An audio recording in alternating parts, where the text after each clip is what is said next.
We unpack. We unpack. We unpack. Coming to your live boxing ego unpack. Yeah. We unpack. We unpack. We unpack. Coming to your live. What does Terence Crawford think about another failed PED test in Eddie Reynoso, longtime friend and trainer of Canelo Alvarez, right? His stable is popping dirty, right? Dirty pop, baby, baby, you can't stop. I know you like this dirty pop. Shout out to NSYNC. So in this video, that's what I want to break down. What does Crawford think? He's getting ready to fight someone out that gym. Another failed test comes about. It's going to be a good one. In this video, I'm going to break that down, other things. Actually, before I get started on that subject, right? It has been made official. And I actually like packaging it for you guys, where you could click on one video and I could cover so many bases. There's a lot of low quality content available in boxing. Clickbait, title doesn't match what's in the video. People said this happened in boxing, and then you click the video and you're like, hey, where's what you said in the title, right? We bring it back, giving you true content. So let's jump into it. It has been made official. We knew Crawford was fighting Canelo. We knew it was happening on Netflix, but it was still in question where it was going to be. Allegiant Stadium, they resolved the issue that they had that I went over, and it looks like it's happening at the Raiders Stadium, Las Vegas, Nevada, September 13th. And we have a fight, and we have a venue now, right? Dana White also confirmed this in a brand new interview. So that's all y'all need to know, is we have ourselves a fight. Raiders Stadium. I mean, my thing is this. I do have a couple questions there. For example, with the Raiders Stadium being the venue. The stadium holds 65,000. And I think you can configure it a little bit more. So 65, 70,000. That's a big, big area to cover, right? And I'm curious to see if it's going to sell out and what the demand is, because you have college football on that day and things like that. So it will be interesting, in my opinion, to see what the demand is for this particular fight, right? But I can confirm that the fight will take place at Allegiant Stadium. Let me get my headphones. And make sure you smash the like button. Dana White did a brand new interview, and he all but confirms it. Well, think about this. When you talk about, me getting involved in boxing this whole time, my first boxing match ever is going to be a once-in-a-lifetime fight. You got undefeated Crawford, 31 knockouts, the undisputed welterweight champ, taking on Canelo Alvarez, 4 titles in 4 different weight classes, 39 knockouts, the undisputed super middleweight champion of the world at Allegiant Stadium, 65,000 seats. The problem is I don't know where I go from here. Hey, Danny, So, just because you guys like when I give y'all the receipts, he just confirmed it. 65K, Allegiant Stadium, and, it matches what I just told you. And they put it on Ring's page as well. So that is the latest. Again, I'm curious what the demand will be. That is a big venue. The thing with me when it comes to stadium fights is the venue is so big. If you're up high, they look like ants. Now, I've been fortunate enough to cover boxing. So like when I went to AT&T Stadium, which is huge, and watch Errol Spence, Mikey Garcia. I watched that fight and I was like ringside in the fourth or fifth row. So I had really good seats, right? I also covered Errol Spence at the practice stadium, Frisco at the Star, and I was also ringside for that. So when you're ringside, is amazing, but in stadiums, I don't know. I haven't been to the Raiders stadium particularly, but I've been to big stadiums, and when you get in the higher bowls, it's going to be hard. You pretty much have to watch the fight like you had Buffalo Wild Wings. You have to watch it from the Jumbotron because the people are going to look like ants. So they haven't done a fight in this particular venue before. So I'm curious to see how the logistics and, really how that plays out. Interesting choice to bring it there. They had some complications because they stalled out. Dana wasn't on board. He was, then wasn't. Now he's back on. And during this process, UNLV had decided they booked a game at that venue. So I'm sure a lot of people are asking me. They're like, "Oh, Ego, I thought UNLV had a game that same day." They did. It was on the calendar, on the books. So more than likely, I'm not the smartest brother in the world. It took some of this. They had to cash out UNLV to probably make them relocate and take the game somewhere else, right? But again, interesting choices being made. I think this fight definitely potentially could lose a lot of money, and that's just my honest opinion. I don't know what the demand is. I haven't really seen, a couple hardcore fans are like, yeah, I can't wait for it, but I don't know. When they're doing these announcements, I'm not seeing, like, you can't lie to a content creator, people, because I'm a content creator, dummy. I make content. So I know what's popping because I get a boost when something's really popping. And it's not just me. You can look at other YouTube channels. The day this got announced, you go to all the top big channels like Fight Hype, Fight Hub, Boxer Ego, Ellie, right? And I literally looked, and the day the fight was announced, I have screenshots. I was surprised nobody's channel was really like bubbling with views, doing crazy numbers on their video about the announcement, right? So they're going to have to put in some real work to promote the fight, and they have a first-time promoter. But I wanted to get that out the way. That is a thing. This is happening at Allegiant Stadium because I don't want to make a separate video about it. So it's better for me to make the unpacks all-inclusive and give you everything you need, one-stop shop. Now, what does Terence Crawford feel about this? I made a video about this. I'm not going to go too much in detail.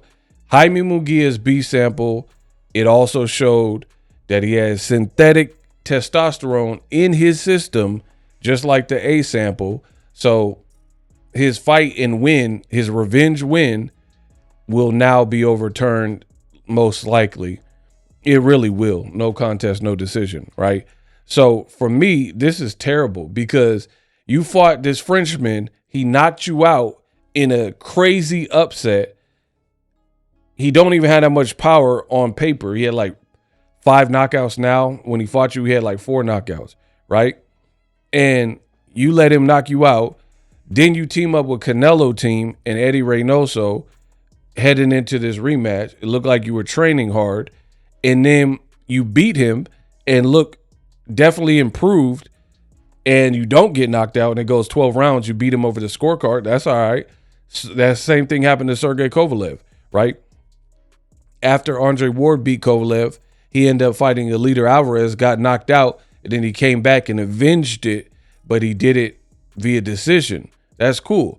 If a person knocks you out, and then you don't always have to Lennox Lewis, Hasim Rahman, Oliver McCall it. Just winning and beating them is fine, just getting a victory over them, even on decision. So myself included, a lot of us gave props to Jaime Munguia because he made it look like a fluke, right? Made it look like a fluke. Like, all right, the guy caught you lacking. You came back correct. You did the thing. Canelo helped motivate you. Eddie Reynoso. And then you fail a PED test with a synthetic. It's over. If it's synthetic, it's not supposed to be in your system. So that's probably how they easily found that this ain't adding up. There's no justification. If it was regular testosterone, like your body produces that. So if you have elevated levels, you might have something wrong with your pituitary gland or whatever the case is, right? So maybe you can explain that away or find a reason for elevated natural higher levels of testosterone. But more often than not, it's TRT, and people are doing testosterone supplements and therapy, right? But if it's synthetic, then it is man-made. Man-made, so there's no justification at all. Guilty as charged. Now, the only thing you could do is what Munguia is doing and saying, it wasn't me, it was the one-armed man. I don't know. I have no idea why this happened. I can't tell you. But again, Oscar Valdez, also in that gym, he tested positive for phentermine. I don't know. How did this happen? You know, that's what everybody says. I don't think one person, I think Cannon Briggs is the only person he popped for like testosterone and he admitted to it. Outside of my boy Shannon Briggs, nobody else really came clean and been like, yo, I was on something. So the burning $1 million question is, what does Terence Crawford feel about this? Because here's the skinny of it, mate. I never liked the Canelo Crawford fight. I've been telling you that. Crawford belongs at 154. You know, if he can't make welterweight, that's cool. The next division up, that's where he belongs. I can prove it. In fact, I will in a minute. This fight is a reach.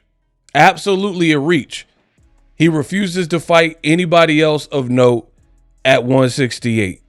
He definitely don't want to fight David Benavidez, and I'll prove that, right? So Canelo, we know Canelo don't want to fight Benavidez. He's like, oh, he brings nothing. He brings 15 pounds to the table. So we know Canelo's spooked, and Crawford, rightfully so, because he's not of the weight class. He admits that pretty much Benavidez is too big for him. So what does that mean? That's kind of like an advanced cherry pick. You think you're like, not think, your reach is greater than Canelo. Canelo looks like he's slowing down. You're taller than Canelo. You're faster than Canelo. So you, out of all the people, you feel the jackpot fight, right? The golden ticket fight with Canelo, that's the only one you're willing to take in that division. That's why Crawford, in my opinion, doesn't want to fight anyone at 160 or 168, which is what a normal fighter who is serious about a move up, they would probably get a tune-up. That's why I don't like this fight. I don't like fights where you're not even moving up properly, in my opinion. Because to move up properly, you would do what Shane Mosley did before he fought Oscar De La Hoya. He fought a couple of like lesser known guys at welterweight coming from 135, got his bearings right, got his ish off, right? And then fought De La Hoya back to back in fights at the Forum or whatever, right? Beautiful. Andre SOG Ward, same thing. He said, yeah, I'll fight Sergey Kovalev, the supposed crusher, at 175, but you're not finna set me up. Give me two fights that we agree on, and then the third fight could be Kovalev, and he honored that. I covered all of Ward's last fights live, for the record, because he's from the same region as me, right? California, where they bomb you. You know what I mean? So I was at all those fights. And that's what you're supposed to do. You're not, if Ward, if he had a tooth and nail fight in his third fight with Kovalev, just conventional wisdom, his third fight was the Kovalev fight. He fought Sullivan Barrera when he was undefeated and Alexander Brand to gear him up and, more importantly, fill his body out. And I seen the transformation because, again, I was in Andre Ward's gym. I was at his media days. I covered all those fights, right? So I seen his first fight with Sullivan Barrera to the point where he had his third fight, his body started to fill out as a light heavyweight. Pause. But rightfully so. You're putting on pounds, you get your nutrition right, you know, you get in the gear. Crawford is just whoosh, going straight up, no tune-up, no get me ready, no acclimation. Not a fan of it. Now we find out Canelo team has another suspicious test fail associated with their gym. It looks crazy to me. It looks crazy to me because this particular fight with Canelo and Crawford, it's the first time Bud's kind of fighting somebody where they're not cutting him any slack. He's not the A side, and he's just giving in to everything. You just found somebody like Turkey who likes you that's willing to finance this mess. That's it, right? This is not the fight. I don't think it's going to be the fight people are imagining. We'll see if I'm wrong. You just found someone to finance this stuff, and then Bill Haney or whoever gassed you up into taking the fight, and then now here we are. You know, Mikey Garcia is like, oh, I want to fight Errol Spence. Everybody said, oh, that's a bad idea. Don't do that. Don't do that. So my thing is this. If they were closer in weight, I would pick Crawford easily. I've already been on record saying that. Easily. He is the more skilled, sharper. He's like a very sharp puncher. He has the willingness to win. But it's all about the weight jump. I don't like that. I feel like boxing's already hard enough as is. So you don't want to further that.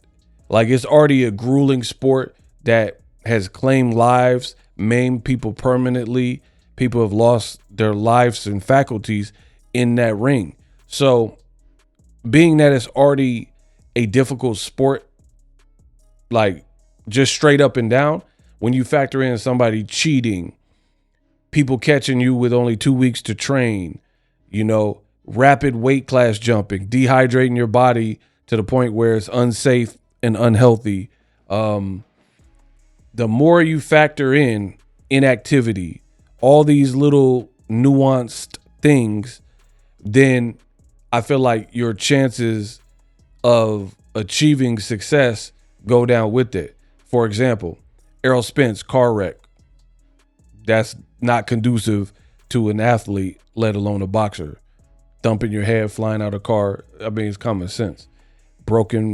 No broken bones, but sore bones or teeth chipped out. You know what I mean? Obviously, it's not good for a boxer to go through that, or like what Vinny Pazienza went through. Right? Then detached retina pretty much twice, probably associated with that car crash. Then inactivity, then you fought Crawford, who on top of that can fight. You know what I mean? And I gave Errol the benefit of the doubt, but looking at how the fight played out, it looked like he was compromised. That's my honest opinion from that wreck. It really did. Like, he looked high before he even got punched in the face. Something looked off, but whatever. It happened. Congratulations, Crawford. Right? So I'm not a fan of fights like this where Canelo, he's not giving up no weight. He's not fighting at a catch weight, where this is the type of fight where a catch weight would actually make sense. But Terence Crawford and Turkey, they know Canelo ain't going for that. He like, I can't make it. I can't make anything under 168. So you come all the way up to me.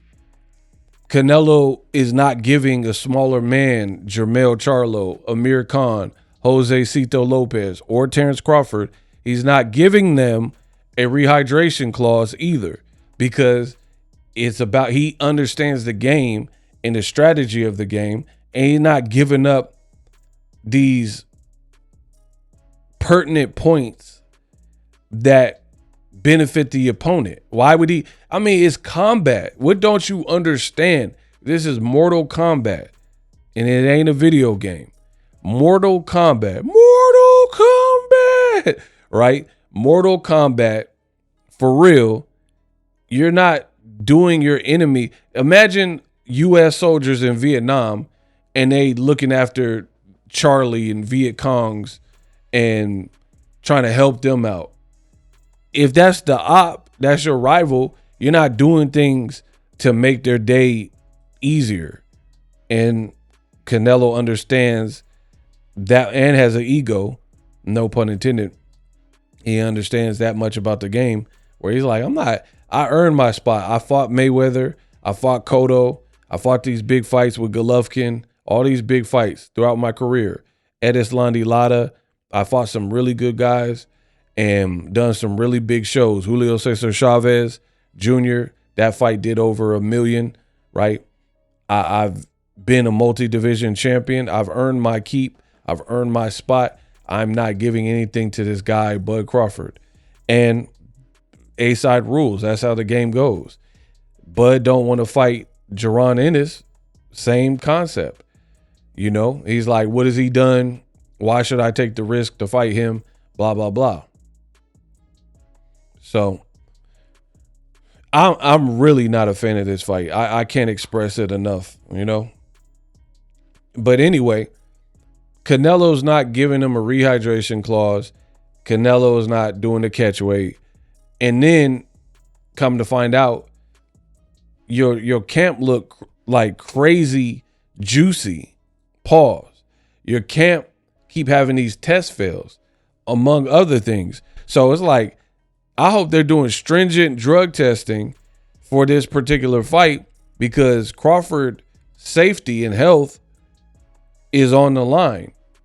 He's already fighting a bigger guy with a chin and experience, and then a camp that continues to have bizarre situational guys who have been in or around the gym popping dirty, Canelo included, pop dirty.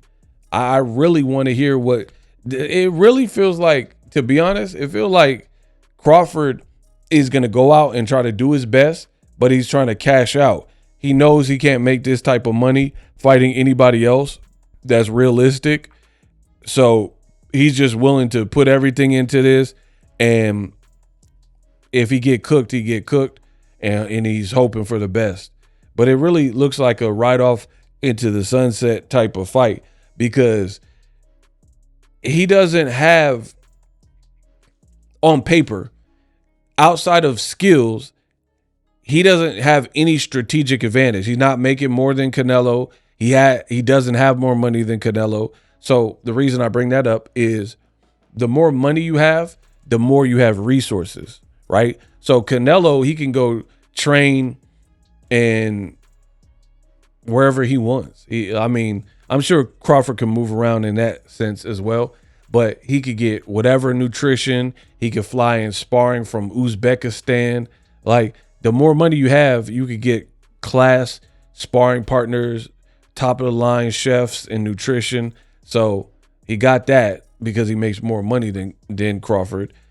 He's a little bit younger than Crawford, even though he has a lot of mileage on him.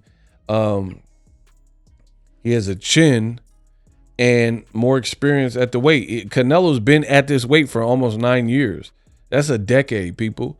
And if it was so easy, why don't everyone make this jump? You guys will see. I really feel September 13th, you guys will see what I'm talking about, right? People are like, oh, no, you don't know. You don't get it. Crawford's a unicorn. Well, I think he's a great fighter, but he's going to have to show me that, because Jermell Charlo, different style. I get that. He's a great fighter too. and his punches were bouncing off Canelo and didn't seem to affect Canelo in the least. So Bud is very cunning and he's fast. But my thing is this, is like, if you're natural, how do you maintain every single quality that makes you who you are in the lighter divisions with added muscle? That becomes the problem. Like, I think Bud is quick and he's cat-like, but that's at 47 where he's proven it. 40 and 35. Even at 54, he came in a career high. He looked jacked. He looked a bit more sluggish. And like, the other thing that's crazy on top of the test fails and stuff, when Crawford fought Madrimov, right?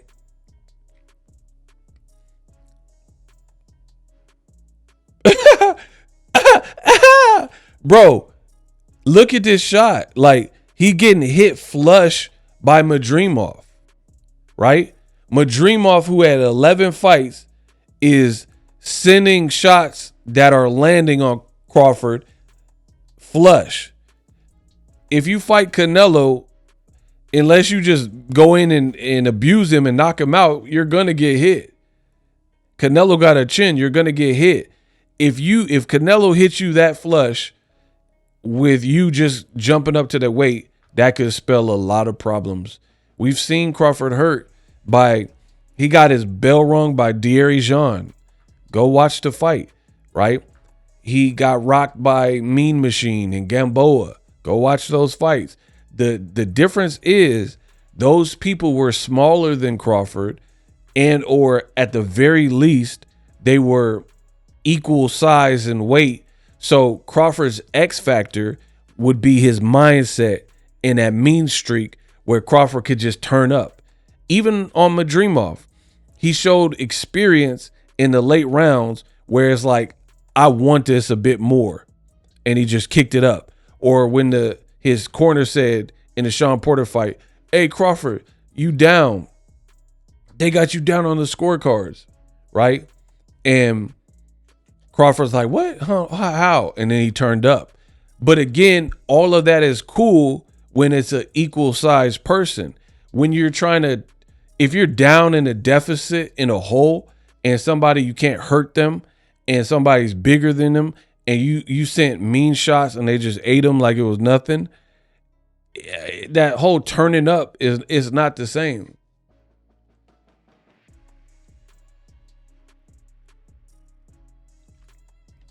That X factor, like, let me just like steal these rounds. That don't work the same when you're in there with bigger people.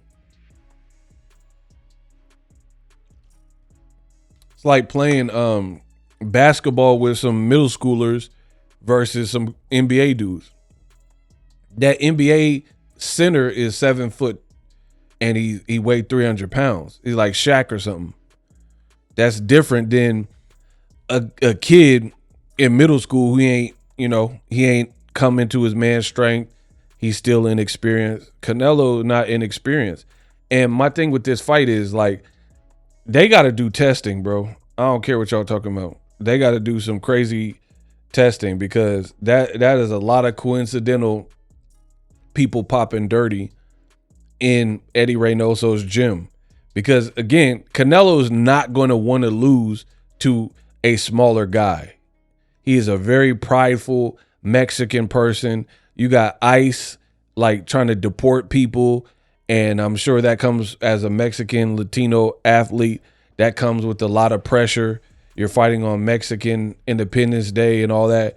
Crawford, you're not going to want to lose in general, but you definitely not going to lose to a black fighter who's smaller, who, you know what I mean? They'll be like, oh, it's Floyd part 2 if you lose. It's just too much. So Crawford and Canelo both know what's on the line. I just feel like even if Crawford does very well, right?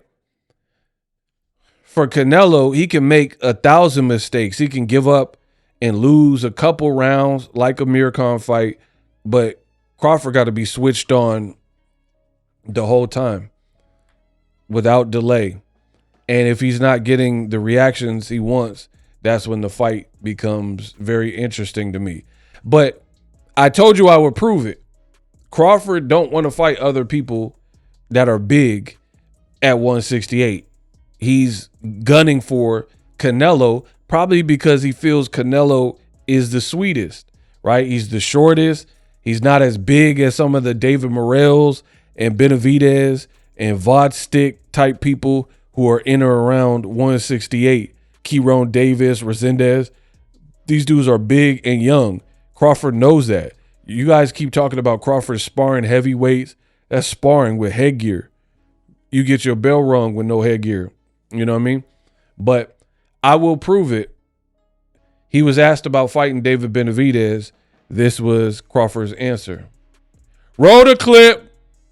Greats did it. And I think ties back into the 4 belts. When you're paying to fight for the belt, it's like, yeah, I get to a certain point. I wish Turkey would literally just come in and just buy out all the governing bodies and turn it into one. I don't know if he's ever thought about. I mean, because I can't, My thing is the Mexican monster, David. With all that money that he has, man, like I think he could do it.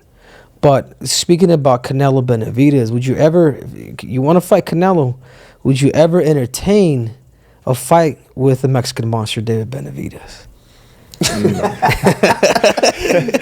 you want, Canelo? What you want, Canelo? You gotta understand, like. But I gotta ask you, bro, because I can't, My thing is, Benavidez is a big dude.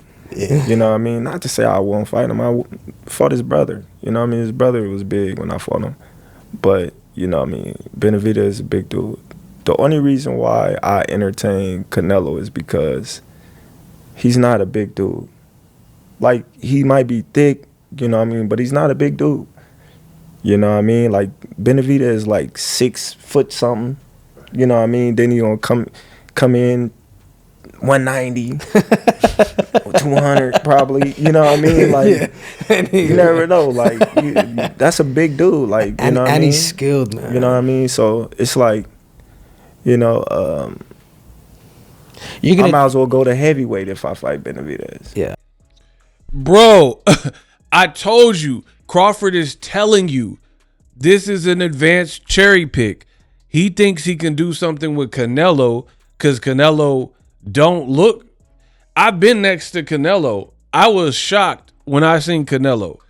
I mean, I'm way bigger than these dudes, but when I seen Canelo, I didn't expect him to be tiny. He didn't look that big.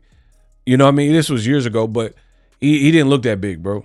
He didn't look that big at all. So I think that's what Crawford's kind of looking at. He's like, all right, I'm getting Canelo. He didn't look great with John Ryder. You know, he can't get no stoppages with Berlanga, and he didn't stop Jermell Charlo. He ain't stopped nobody, and he's shorter, and I'm faster, and I could bulk up. But I'm telling you, all that sound good until you get in the ring.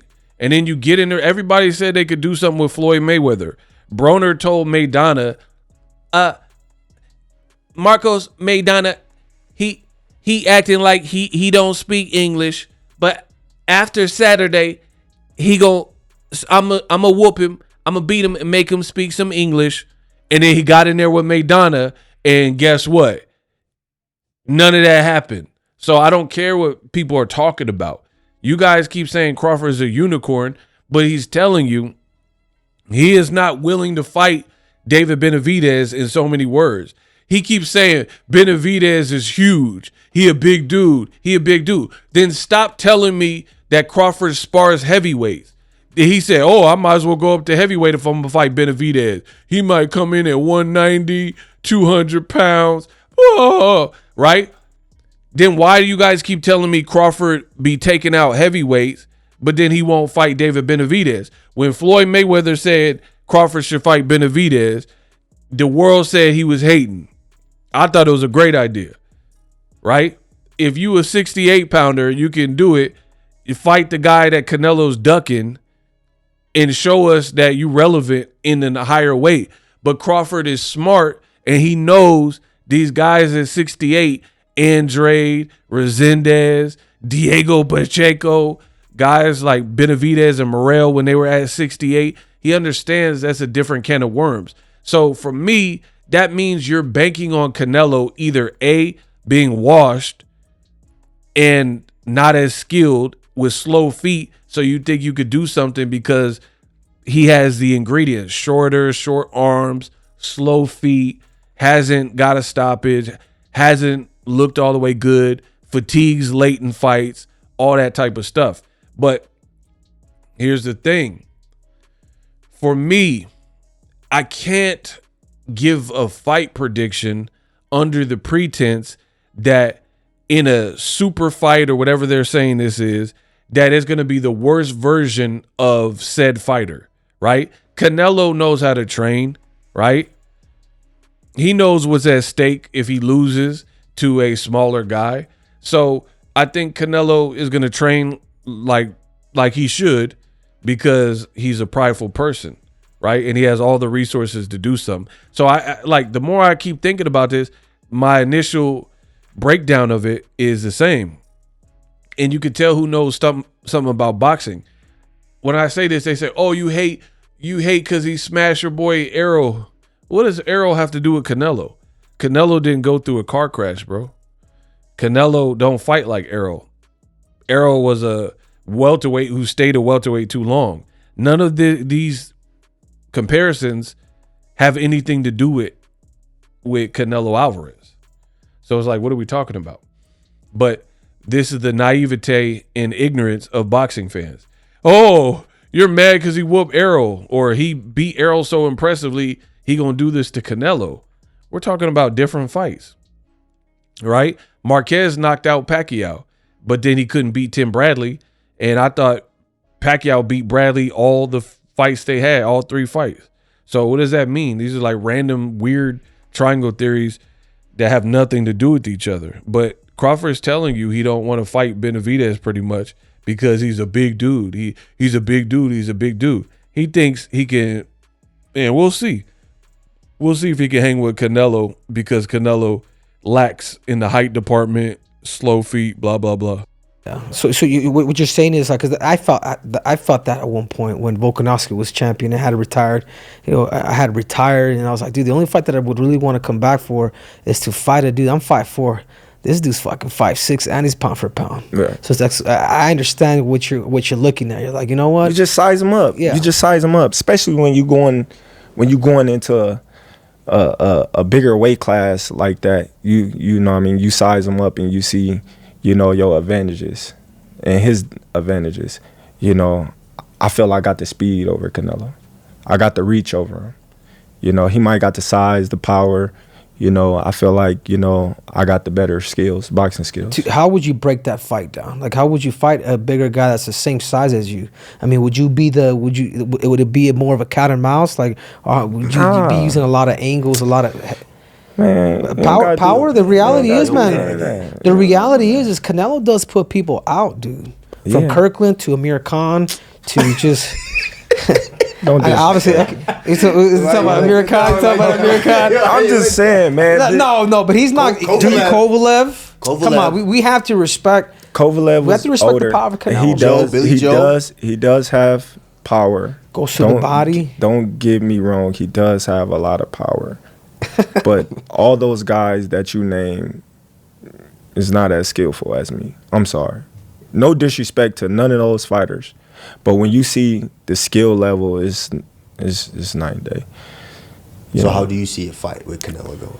I see, it's been a tough fight. Like, Canelo is a great fighter. Like, I always had respect for Canelo. I always, liked it to watch him and things like that. I think he does a lot of great things in the ring. I think he work hard. I think his work ethic is, to the roof. But I just believe in my skills. I believe in me, and the fact that people doubt me, it just fueled me even more just to try to get the fight even more. I remember back in the day. So, I mean, it is what it is. I can't wait. I can't wait to see what it is and what it ain't.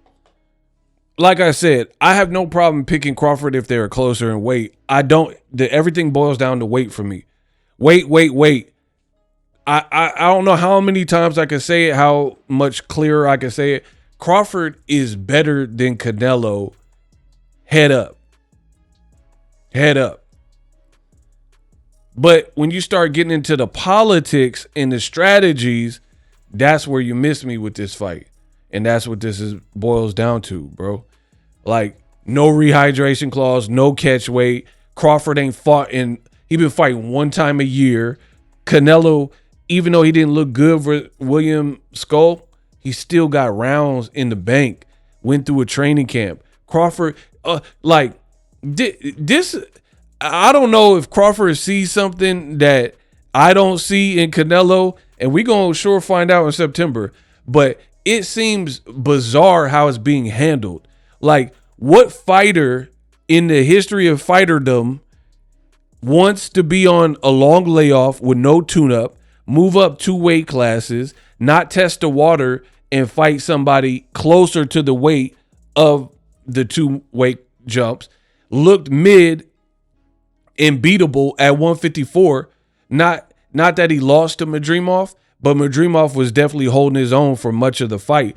And to be honest, I told you guys before the fight, before this fight was announced, before the Madrimov fight, I said, I don't want to see, because they were trying to preview the fight, I said, I don't want to see Canelo Crawford because Turkey was saying he wanted it and all this, right? I was like, I really don't want to see it. I don't like it for the reasons I'm giving you now. Nothing has changed. Same OG, genuine, right? And I said, fine, I'll make a deal with y'all. Depending on how Terence Crawford looks at 154, if he blows me away, pause. With his performance, maybe y'all warm up to it a little bit. If Terence Crawford demolishes Madrimov, because I watched Madrimov and I'm like, this should be a good fight. And I was right. It was a good fight, from a pretty technical perspective. It wasn't the best fight ever, but it was some good work on both sides. Crawford did not look good enough versus Madrimov at 54 to the point where I need to see this. You guys are so dumb, a lot of y'all, because you go off of namesake and casual stuff. We can rewind time. Now it's time to rewind and remind them why I'm in the position that I'm, right? In August, after the Madrimov fight, there were fans leaving comments saying Madrimov won after the fight. That is not what you want to be hearing at 54, and then the person's going up another 14 pounds, 2 divisions, right? There were people at the time calling for a Madrimov-Crawford rematch at the time. But Virgil Ortiz went and whooped Madrimov way worse than Crawford did, right? And y'all don't want to talk about that. So it's I would have preferred, I really wish Crawford could get the top dollar that he's looking for at 54, because I like the opportunities in the fights better. And I think there were some very good fights. Fundura, Murtazaev, Virgil Ortiz, Boots is moving up. There are really Jermell Charlo, Tim Tszyu, Errol probably finna be. There are so many quality fights. That's why this seems so senseless to me that it just played out. It's just like money talks type of thing, where it's all right, people are putting up money. You got Netflix involved, Allegiant Stadium. All right, let's have it. But I can't. It doesn't hit like other super fights to me. I really feel that it don't hit the same. Like other super fights in the past, I was all on board. Like Canelo Golovkin, Mayweather Canelo. Like I was super hyped. We'll see. We'll see how they promote it and see if that changes. But for me, I don't like what I'm hearing. And then, like I said, Munguia tested positive. That gym looks very hot in terms of, you know what I'm talking about. So Crawford has no safeguards. He has no like real advantages. And then I don't want to hear after the fight, if he loses, I don't want to hear, oh, he dared to be great. Oh, he made some good money. Don't tell me. Don't do that. No, don't do that. Don't do that. He's saying he can win, he can whoop Canelo, and y'all saying he gonna knock him out, so show me that. We unpack. Live streaming can be tough, which is why I use StreamYard. Click the link in the description for StreamYard, which is an awesome tool that enables you to set up your stream with ease of use. Get great results with live streaming. It's what I use. Stream to social media with ease with StreamYard. Live streaming is here to stay. Engage with your audience using StreamYard. Great way to reach out to your audience and connect. So you need a tool that can do that.